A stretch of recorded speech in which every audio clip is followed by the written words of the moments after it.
राष्ट्रपिता महात्मा गांधी यांच्या 150व्या जयंतीनिमित्त यंदा प्रजासत्ताक दिनाला दिल्लीच्या राजपथावर महाराष्ट्राचा चित्ररथ छोडो भारत या चळवळीवर आधारित असणार आहे।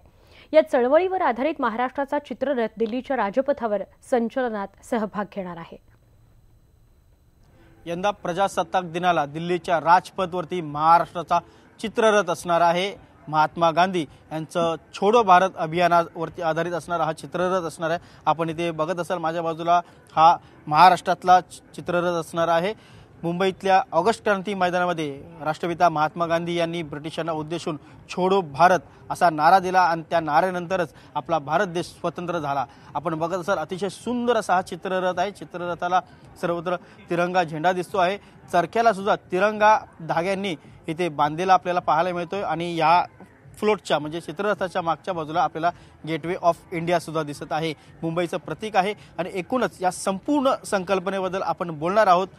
नितीन चंद्रकांत देसाई प्रसिद्ध कला दिग्दर्शक ज्यांनी हा संपूर्ण चित्ररथ आहे तो साकारलेला आहे। दादा काय सांगाल, गेल्या वर्षी पहिला क्रमांक, आता सुद्धा पुन्हा तुम्ही तयारीला लागलेत चांगल्या?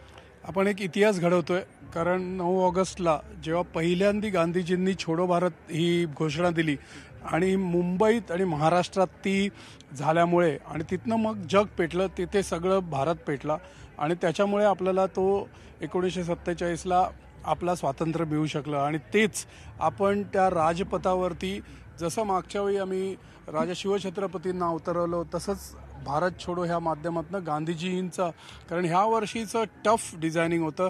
एकाच सब्जेक्टवरती पहिल्यांदा असं होतं की सगळ्या राज्यांनी सगळ्या खात्यांनी ती तयार करायची आहे। तर त्याच्यासाठी 150 वर्षाची जी जयंती आहे गांधीजींची, तर त्या संकल्पनेतनं आपण म्हटलं की आपण हिस्ट्री करत असताना, इतिहास रिक्रिएट करताना जसा